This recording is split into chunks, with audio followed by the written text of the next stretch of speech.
All right. Good evening, everyone, and welcome to the fourth Career Series webinar brought to you by the Combined Social Ventures, also called as CSV. CSV brings together the alumni of Chevening and Gurukul Fellows at Oxford University, both from India and Sri Lanka. One of our primary focus is to outreach students in STEM, particularly girls, and we bring you engaging monthly web series, and this is on career development. And today's focus is really about careers in social sector. And our speaker for today is Amita Dahiya. She's also a Chevening Fellow. Amita has been in the industry for almost 2 decades with experiences in CSR, corporate social responsibility, gender equity, environmental sustainability, and inclusive livelihoods. Her work includes managing CSR aligned research and programs, promoting circular economy models with women entrepreneurs, and she currently works as technical lead entrepreneurship in TeamLease Foundation. So welcome, Amita. Thanks for taking your time, and over to you. Thank you so much, Sandhya, and thank you everyone who has joined. So there are actually leaders already in this group who are experts in their own field and probably know more than me about this social sector and the careers. Specifically, James is there, Smita, and you yourself, Sandhya, must have worked a lot on these CSR, programs with the different organizations. So I will just share a bit of my experience and the kind of career options that students could have in the social sector.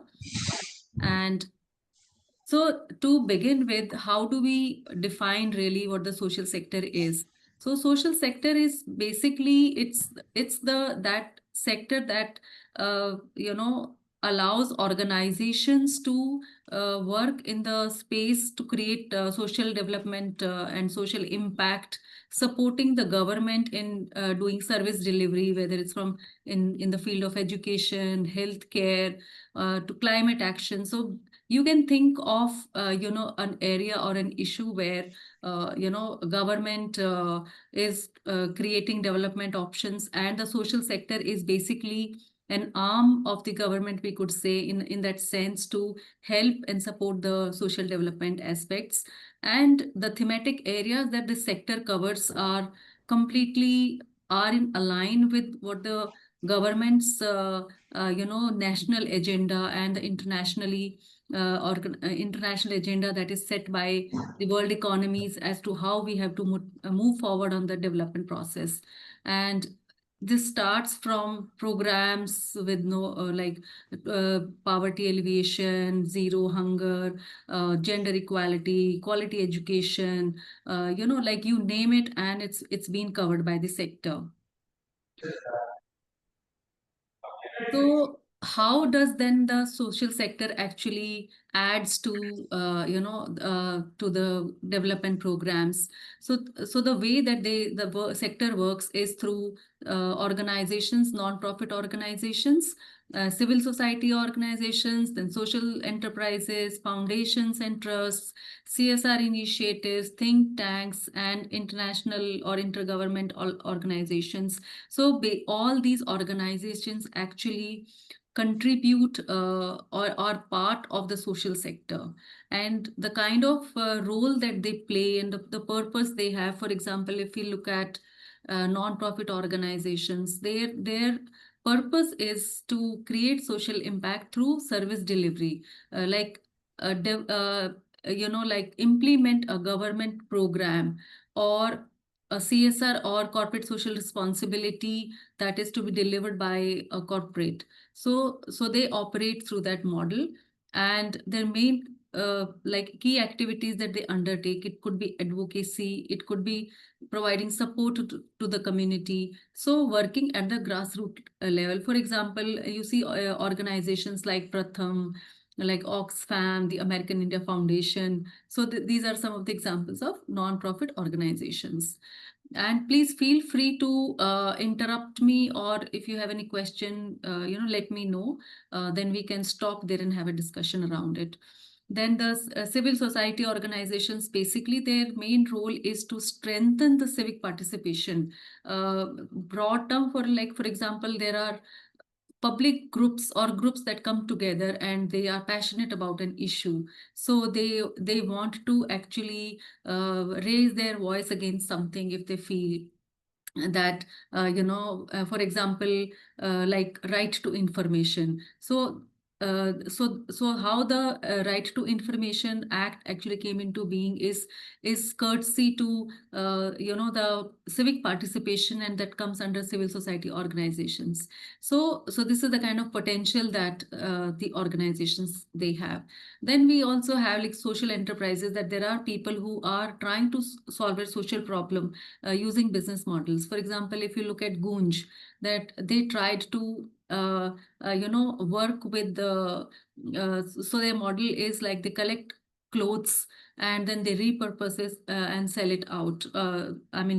Distribute it to people who work for them. So then Rang Days, for example, working with artisans and uh, uh, it's sorry, Rangde is the micro lending platform, but there's another organizations similar working in these lines, working with women artisans. And if you also look at Fab India model, that is also that can also compromise like kind of social enterprise entity. So these are the kind of examples that we can look at when we talk about the social sector. Then there are foundations and trusts. Foundations, for example, and trusts are set up by individuals or maybe a corporate house, that they want to go do the like work in a particular sector which is very dear to them personally, or it is making good business sense for them. So they pick up, and how they operate is either they give grant to a non-profit or they themselves undertake development initiatives. For example, Tata Trust. So Tata Trust does a lot of welfare projects directly, and they also support a lot of non-profit organizations to implement their projects. Then, if you look at CSR initiatives, again, as many of you may be aware that the government has mandated every corporate, a certain profit that who fulfill the criteria of certain percentage of, that they come into that category where they have to contribute towards the 5% of their profit towards social welfare. Sorry, not 5, 2% of their profit for the public welfare. And then they fund NGOs, or they also run their own projects like Infosys Foundation, Reliance Foundations. So they have their own foundations, and they deliver public welfare programs and implement projects, for example, on education, healthcare, and I mean there are many projects that they have on ground.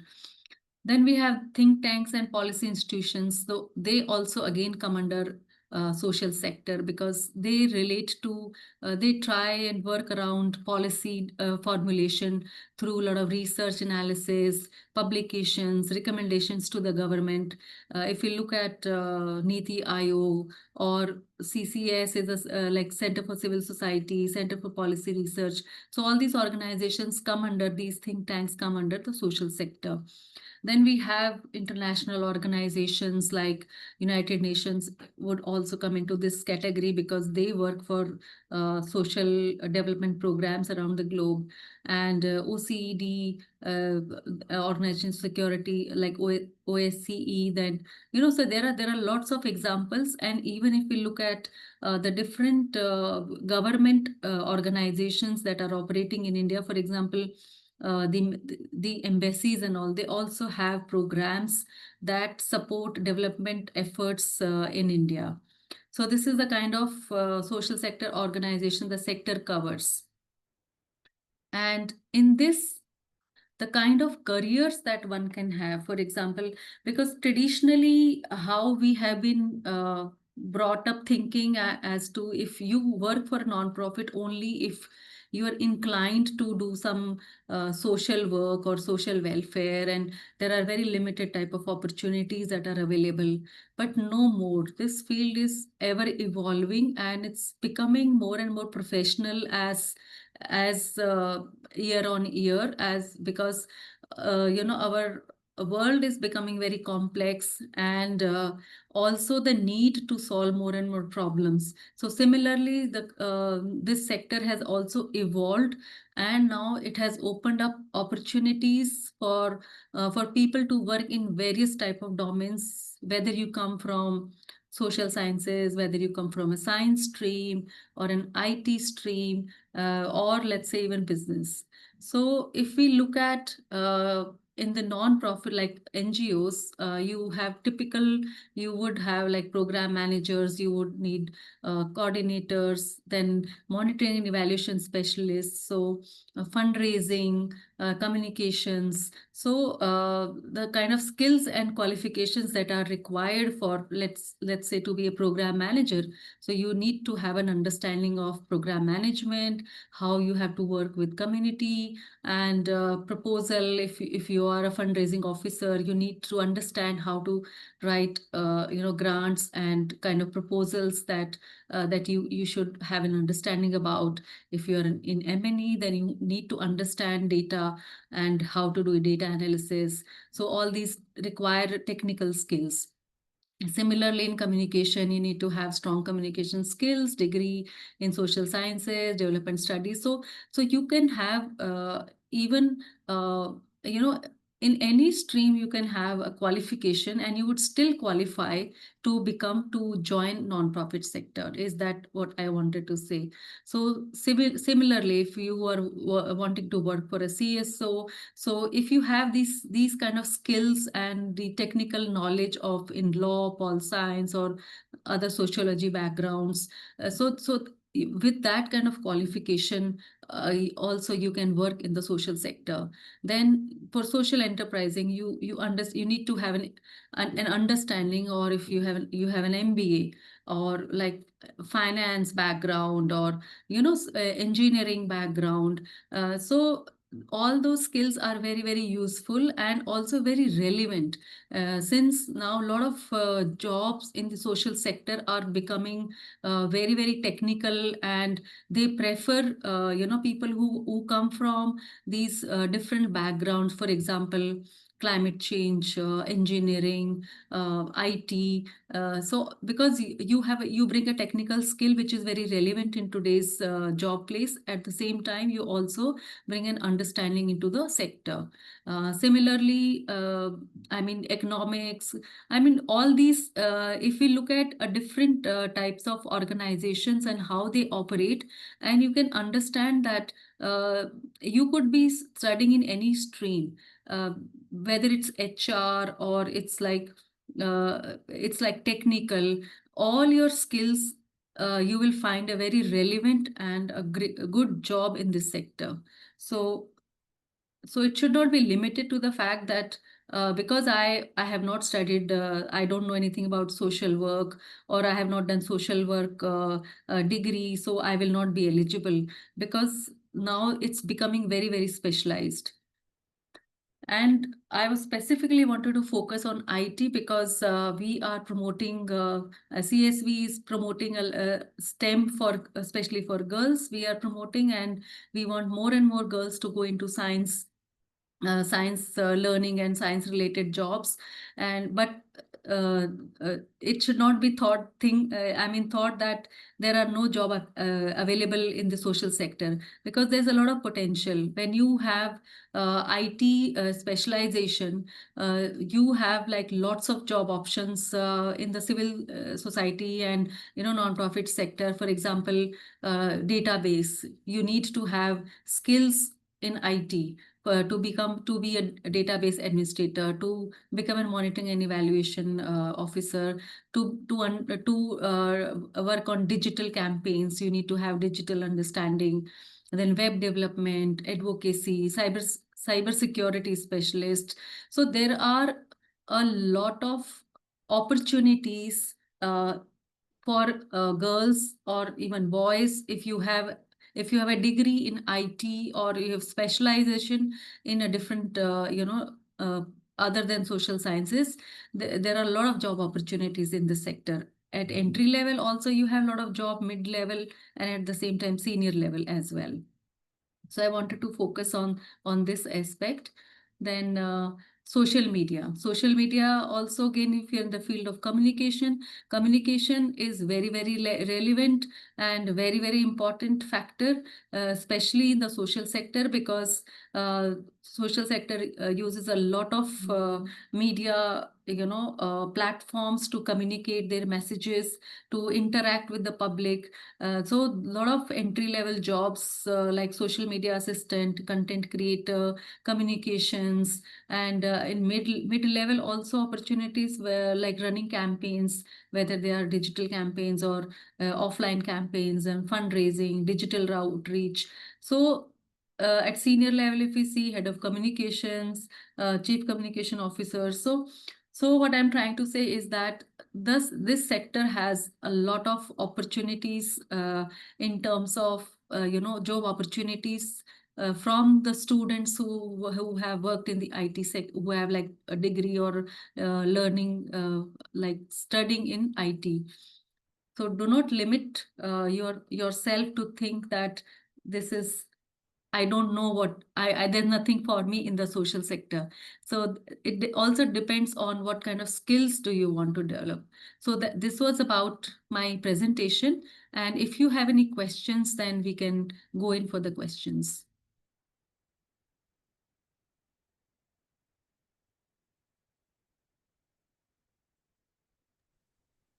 Hello, am I audible?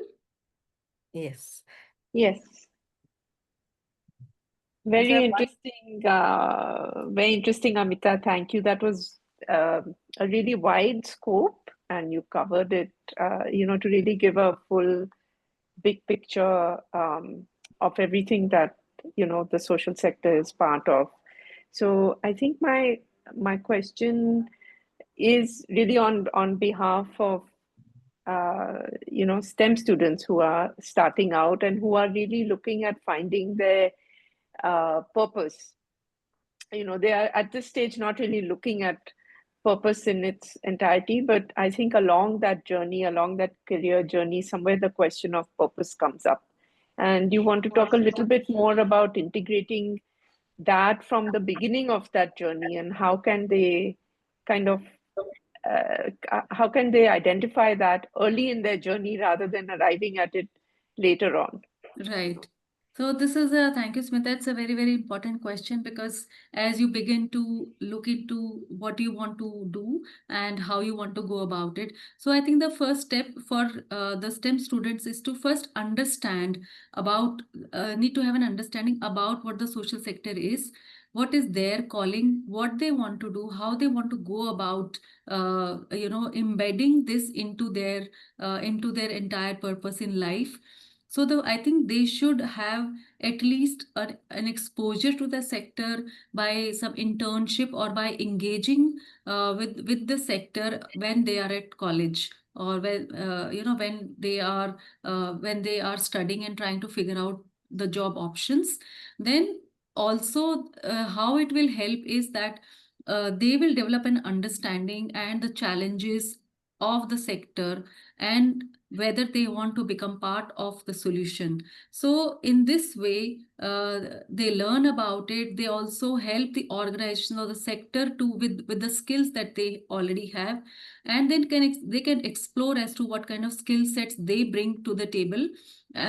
This will also really really help in the sense that when we look at the social sector, the kind of work pressure that we see in the corporate world, uh, social sector allows you, because this is more about you serve with a passion and a purpose, and it keeps you motivated. And and then of course there are a lot of learning and engaging opportunities, which is one of the very important points that what personally that I find it very passionate is that it's a whole ecosystem, and you are part of that system where you share your journey, share your your expertise with others, and you learn from others. So there's a lot of support system that exists around you, which keeps you very very motivated.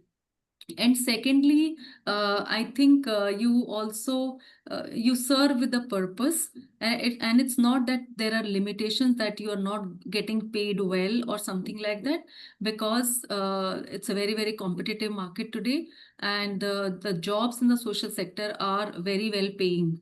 It's all on us how much we invest into it. So I think it's a very balanced approach to the work.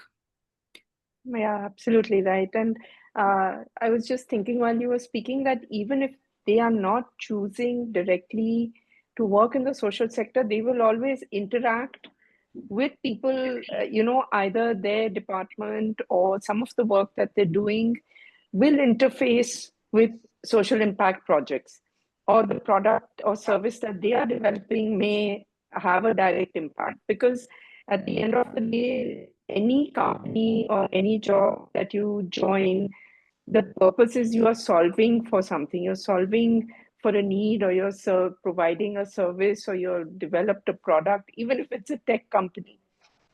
So the impact that you have, and who is it that you are serving, and how are you serving them, and it is the same principles that carry on into other sectors. So whether you are directly working in a nonprofit or not is not relevant. You would be still engaging and interacting with many such organizations, and the better you understand them, the better you would be able to work with them, and they would be able to provide the service that you are expecting from them. So I hope people will take this in a much broader way, with an open mind.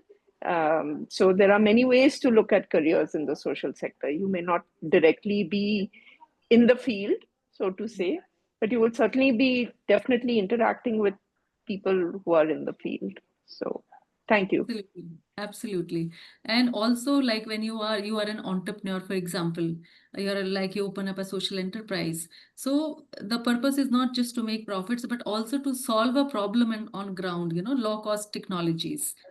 So it's very, very important that you understand your segment and your entire purpose of generally what happens. We see people who work with businesses or for profit organizations. They always have this inherent desire to do something for others, and at the same time they realize the realization comes very, very fag end of the career. So if we make this part of our thinking and design and how we operate, so I think that desire will continue to get fulfilled along your professional journey.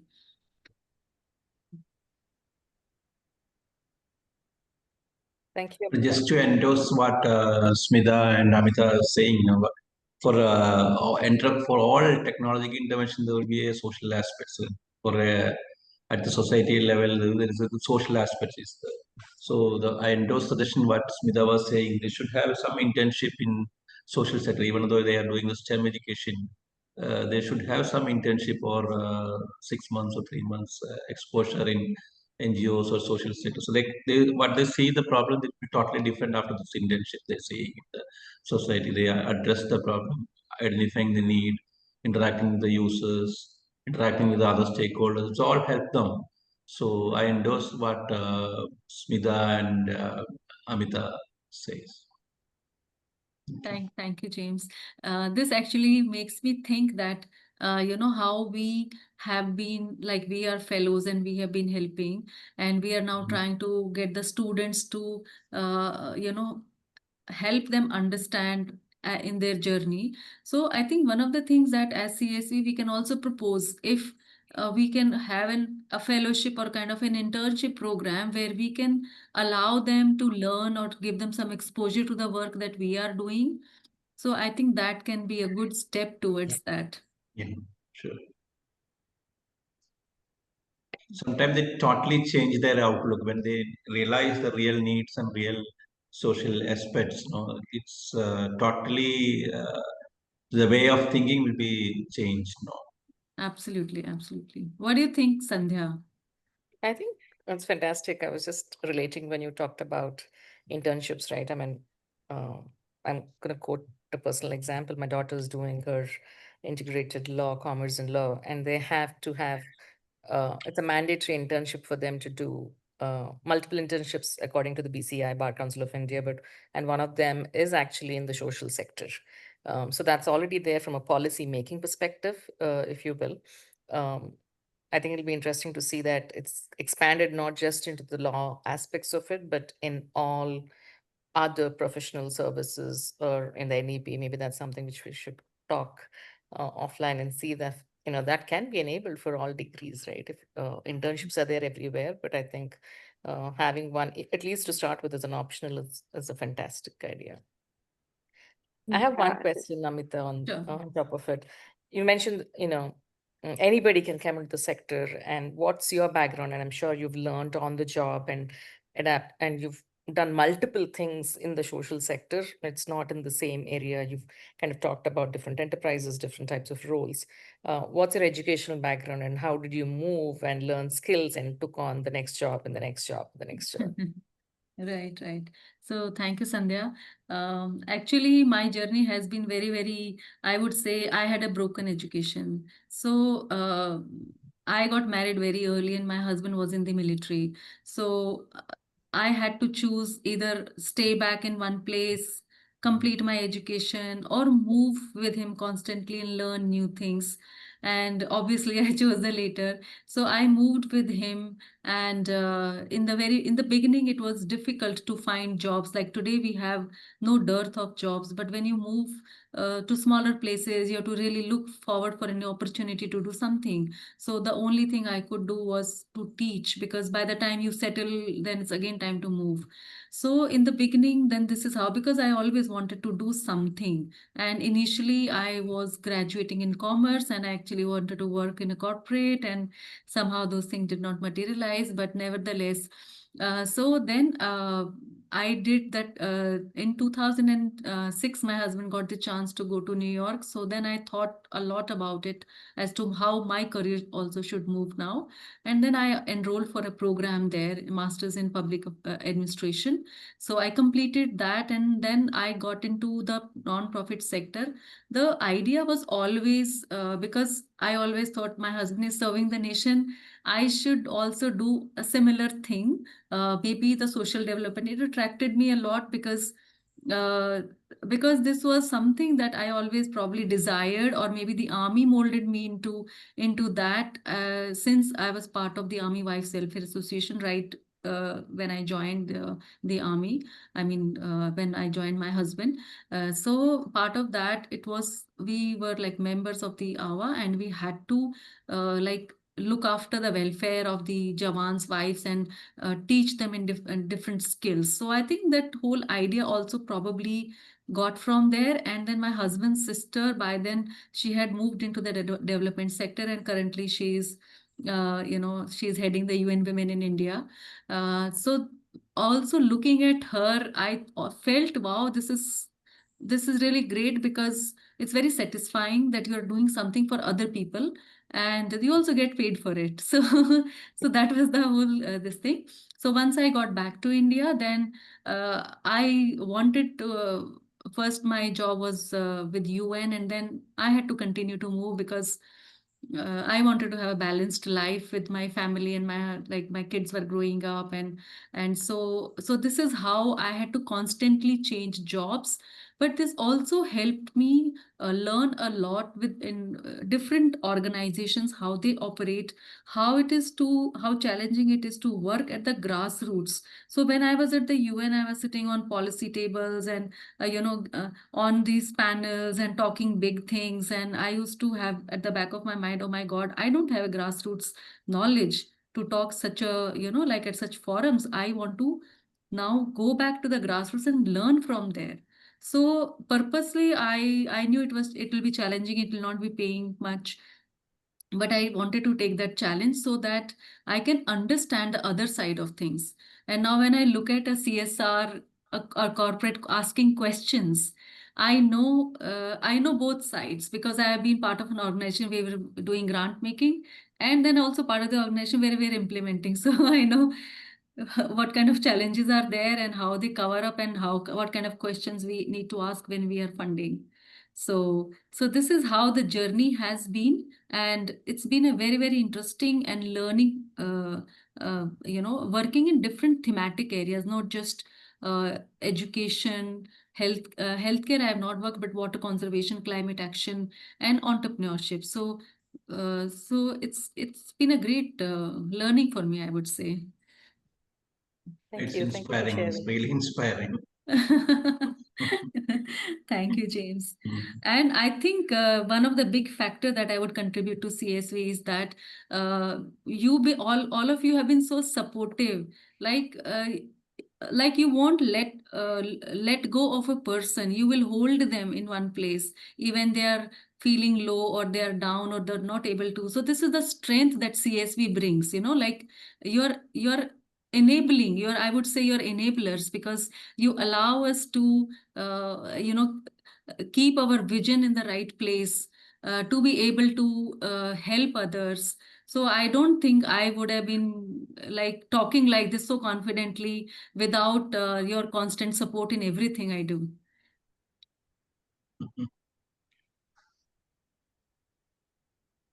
So yeah, so I'm really, really very thankful to this to this group. And James, you came all the way to XLRI. That was really so touching. I wish I had more time to spend with you, but that could not happen. But I think all of you are enablers, because you allow people to live their dreams, and are always there to help each other. So that is very, very inspiring. And I think as a group, we could take more people into our fold and help them realize their dreams. Lovely. I want to see if Divya, do you want to join us in this conversation? And is there anything that sparked an interest or something you think you can take back into your organization as HR? Yeah, no, thank you so much, first of all, for this informative session. And I was, like I said, I was very, very curious to learn. Myself have thought a lot about, maybe pivoting into social sector. But the only thing that always, comes to my mind is, like Amita said, I don't have a background in, sociology. My education or qualification, I've done my master's, I've done my MBA in HR, in finance minor. But so only question probably that I can think at the moment is, how can I maybe use some of the transferable skills if I really want to make a move into social sector. So if any of you could maybe, share some light on that, please. Yeah, definitely. I can share a few things, and I'm sure each of the people here can add to it.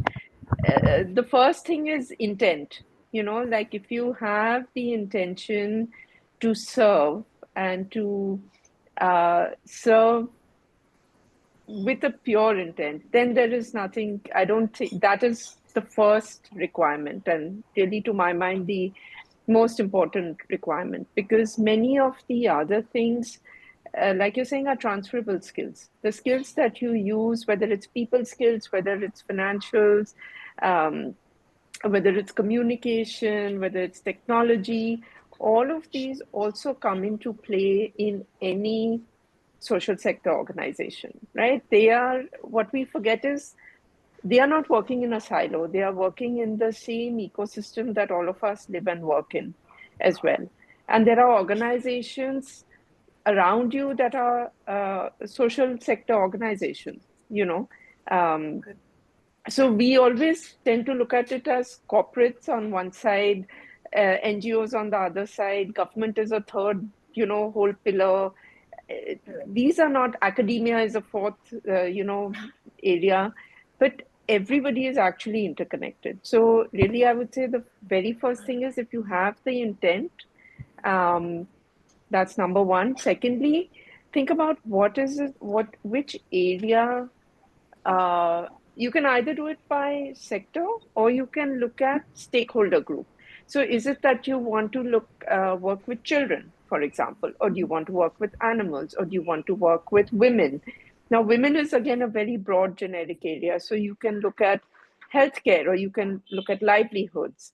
then you can look at urban livelihoods or rural livelihoods. So if there is something that is of interest to you or a passion to you or something that really resonates with you, that's the best place to start, because you will have the commitment to go deeper into it and to find solutions, right?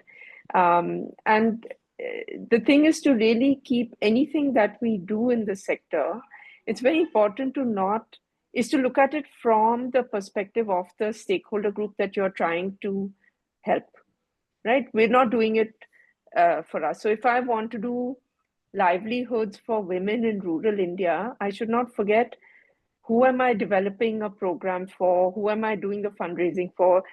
Does this structure suit them? Is the training I'm giving, does it suit them, or does it suit my need to complete a tick box, that I need to complete 5 trainings in a year? It's not that. And from HR, you will know that, right? Is your employee benefiting from the initiatives that you have planned for them, right? That is, so always keep the stakeholder at the center, design things around for them, really, and always keep them part of the conversation and engage with them, because it's their feedback that you need, and that will help you build out and make the next iteration even richer and more on point, right? So it's not a one-time thing that you do it and it's done.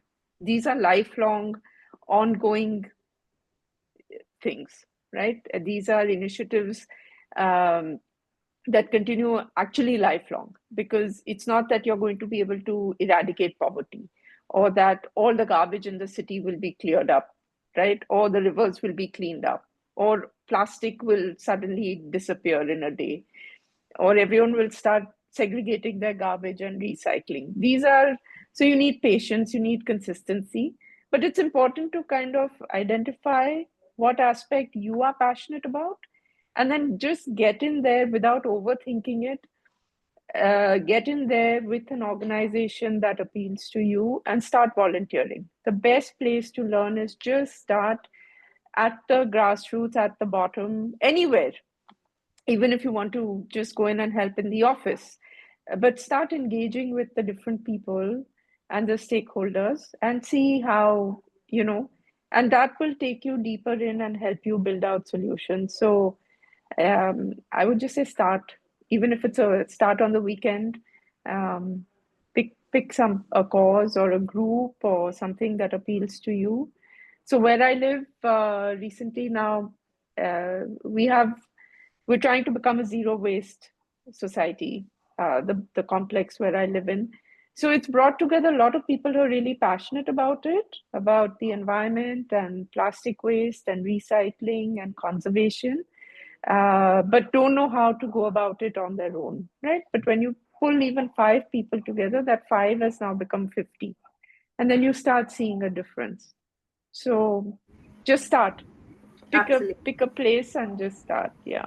I'm sure the others will add to it, but No, thank you so much, Smita, for sharing that perspective. And like you said, the attention is very, very important. Without, sometimes we get very apprehensive and then you start doubting yourself. And I think that also puts you in that mode of, not being that motivated enough to apply for those kind of jobs, because you feel that, you see one rejection, two rejection, and then you feel maybe this is not for me. And but yeah, thank you for sharing that. so Sandhya, would you like to say something to Divya? Sure, I can add. I think Smita's covered it beautifully, right? I mean, how the society is all interconnected. I work in the corporate, and but I don't directly work in any of the social organizations which Amita called out, but we also work a lot of CSR, and on the weekends, I'm part of the CSV here. I'm part of another 2 more NGOs, but that's my weekend activity where you kind of give back from a tech perspective, from a women perspective. Those are some of the areas which I'm interested and focused on. So, because for me, technology was one of the passion which I didn't want to leave. So that's there. I'll probably give you an example.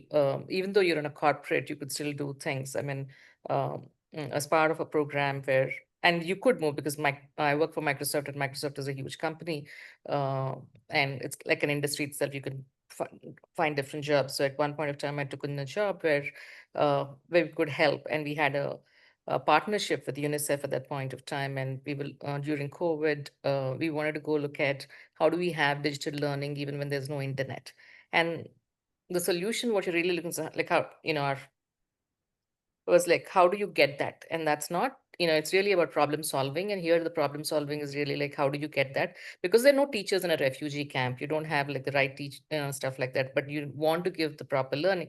So there's no physical angle there. So you want to have some digital, but without internet. And that's the problem which we kind of solved for them.